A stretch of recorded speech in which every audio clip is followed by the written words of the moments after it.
آپ نے دیکھا ہوگا کہ بقرعید کے موقع پر دنیا بھر میں مسلمان قربانی کرتے ہیں اور آپ سوچتے ہوں گے کہ ایسا کیوں کیا جاتا ہے۔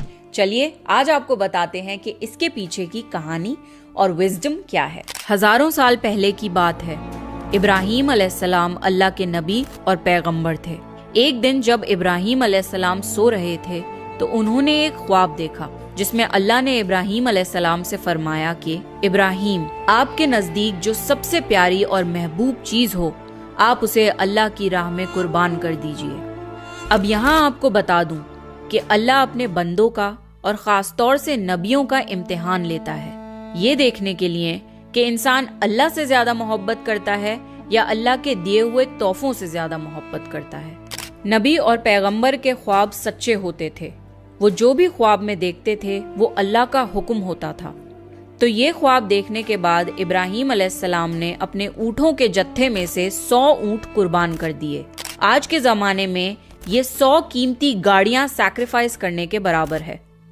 ابراہیم علیہ السلام نے سوچا کہ جو اللہ نے انہیں حکم دیا تھا وہ پورا ہو گیا، پر جب رات کو وہ سوئے تو انہیں پھر سے یہی خواب آیا۔ اس لیے ابراہیم علیہ السلام نے اگلے دن 200 اونٹ اللہ کی راہ میں قربان کر دیے، لیکن اگلی رات پھر سے انہیں وہی خواب آیا جس میں اللہ نے ان سے ان کی سب سے پسندیدہ چیز قربان کرنے کا حکم دیا۔ اب ابراہیم علیہ السلام سوچ میں پڑ گئے کہ آخر اللہ ان سے کس چیز کی قربانی چاہتے ہیں۔ پھر انہوں نے سوچا کہ اس دنیا میں سب سے عزیز چیز میرے لیے میرا بیٹا اسماعیل ہے۔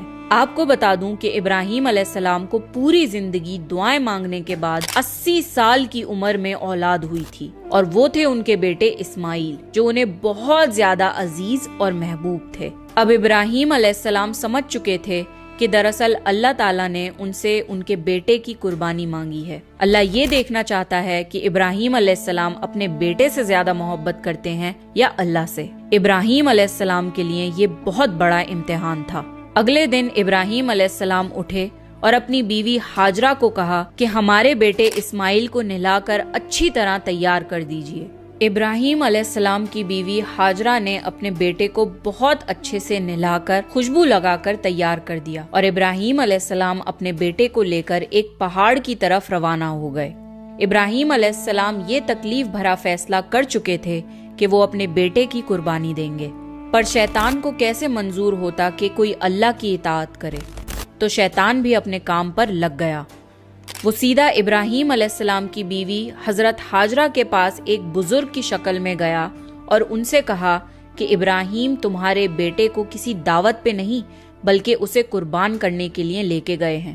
یہ سن کر حضرت ہاجرہ بہت حیران ہوئی، پر وہ سمجھ گئیں کہ یہ ضرور اللہ کا حکم ہوگا۔ تو انہوں نے شیطان سے کہا کہ اگر اللہ نے ابراہیم کو ایسا کرنے کا حکم دیا ہے تو یہ ہماری خوش قسمتی ہے۔ یہ تو میرا ایک بیٹا ہے، اگر میرے اسماعیل جیسے 1000 بیٹے بھی ہوتے تو میں خوشی خوشی انہیں اللہ کی راہ میں قربان کر دیتی۔ سوچئے ایک ماں کے لیے یہ کہنا کتنی بڑی بات ہے۔ جب شیطان حضرت ہاجرہ کو بھڑکانے میں ناکام ہو گیا تو سیدھے ان کے بیٹے اسماعیل علیہ السلام کے پاس گیا اور کہنے لگا کہ تمہارے بابا تمہیں کسی دعوت میں نہیں بلکہ تمہیں مارنے کے لیے لے کے جا رہے ہیں۔ جواب میں اسماعیل علیہ السلام نے کہا کہ اگر یہ اللہ کا حکم ہے تو میرے لیے اس سے بڑی کیا خوش نصیبی کی بات ہے کہ میں اللہ کی راہ میں قربان ہو جاؤں۔ 13 سال کے بچے میں اتنی سمجھ اور بہادری ہونا کتنی بڑی بات ہے۔ یہاں بھی جب شیطان ناکامیاب ہو گیا تو وہ ابراہیم علیہ السلام کو بھڑکانے کی کوشش کرنے لگا کہ تمہیں یہ بیٹا اتنی منتوں سے ملا ہے، اگر تم نے اسے قربان کر دیا تو بڑھاپے میں تمہارا سہارا کون بنے گا، اور اگر اللہ نے یہ قربانی بھی قبول نہیں کری تو تمہارا کتنا بڑا نقصان ہو جائے گا، ایسا مت کرو۔ شیطان ہر طرح سے انہیں بار بار بہکانے کی کوشش کرتا رہا، اور غصے میں آ کے ابراہیم علیہ السلام نے شیطان کو پتھر مارے۔ یہی وجہ ہے کہ جب لوگ حج پہ جاتے ہیں تو شیطان کو آج بھی کنکڑی مارتے ہیں، اور یہ حج کے اہم ارکانوں میں سے ایک ہے۔ شیطان کے جانے کے بعد ابراہیم علیہ السلام نے اپنے بیٹے کو ساری بات بتائی تو اسماعیل علیہ السلام نے فرمایا کہ بابا اگر یہ اللہ کا حکم ہے